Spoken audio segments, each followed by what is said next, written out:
The Joker is one of the most iconic villains in all of fiction, and he's been played by a number of incredible actors. Cesar Romero, Jack Nicholson, Mark Hamill, Heath Ledger, Jared Leto, and most currently Joaquin Phoenix have all stepped into the role on television and in movies, and every single one is unique. They all had their good points, but none of them were perfect. And in this video, we'll look at things about them that were totally wrong. Hey guys, you'd be as crazy as the Joker not to hit the subscribe button. It's the best way to ensure you're up to date with all of ScreenRant's great new videos.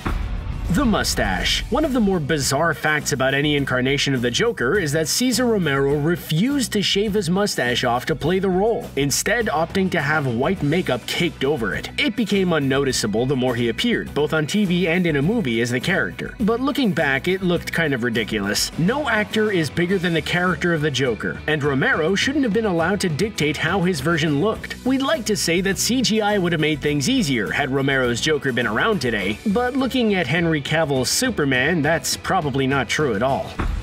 The campiness. There's never been a more camp supervillain than Cesar Romero's Joker. And while it was what he was going for, and while it did work in the context of the Batman show and movie at the time, in hindsight, it was a bit silly. The Joker is obviously a humorous character, but he's also inherently evil, sinister, and frankly dark and terrifying. So the presentation of Romero's version really wasn't how the character was intended to be. I mean, do you think Batman creator Jerry Robinson ever imagined the Joker in a surfing contest against Batman? He came across as more of a mischievous little scamp than a murderous madman, and this version certainly wouldn't work now. He played himself. Jack Nicholson's Joker is undoubtedly one of the most iconic villains in any movie throughout history, so it's hard to criticize it. But if there's one thing we can criticize, it's the fact that it was hardly a stretch for the actor. Let's face facts. Jack Nicholson was basically playing himself in 1989's Batman movie. Nicholson didn't really need to stretch himself for the role, at all. It was Jack Nicholson as the Joker. Ideally, actors should bring something surprising and refreshing to the role. And even in 1989, when hardly any other actors had played the villain in live action, Nicholson undeniably failed to do that.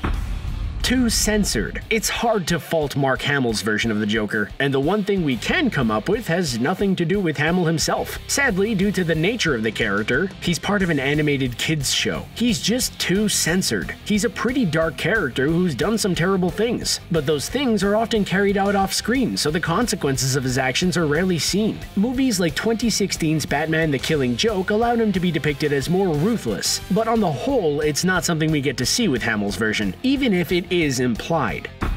Nothing like the comics. The hardest Joker to criticize in any way, shape, or form is undoubtedly the late Heath Ledger's version. It was fantastic, it was unique, and of course, it posthumously won Ledger the Academy Award for Best Supporting Actor. So even the most respected critics saw its brilliance. But if there's one bad thing we could say about his version, it's that it was absolutely nothing like any comic book version of the character. In fact, if truth be told, it didn't really feel like the Joker at all. But it was just such a good theatrical performance regardless that we tend to look past that fact.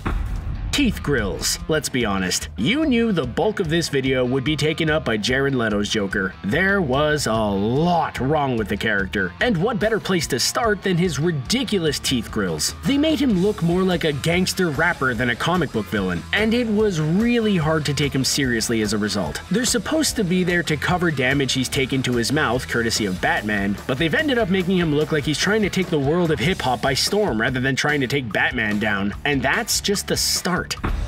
The tattoos. Oh good lord, those tattoos. Where do we start? Seriously, whose insane idea were they? The most obvious one was, of course, the damaged tattoo on his forehead. And according to director David Ayer, they were there to serve as a message to Batman that Joker used to be beautiful until the Dark Knight damaged his face. Regardless of what they were there for, they looked terrible, and pretty much every fan of the character deemed them to be unnecessary and silly. They caused the internet to go crazy from the moment images of the character were first released, and opinions about them haven't changed to this day.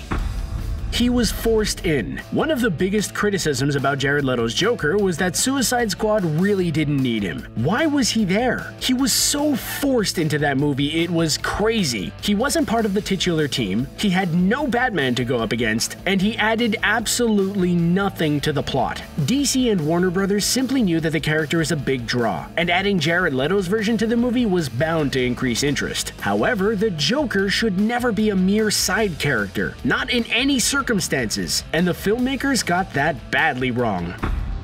He was wasted. In spite of the fact that Jared Leto's Joker wasn't really needed in Suicide Squad, the fact is the actor was completely wasted in the role. If you get an Oscar-winning actor on board, you should use him to the best of his abilities. But Leto was massively underutilized. Leto himself has stated his disappointment at how he was treated. When he was asked about the scenes he filmed that didn't make it into the movie, he said, "Were there any that didn't get cut? I'm asking you, were there any that didn't get cut? There were so many scenes that got cut from the movie I couldn't even start."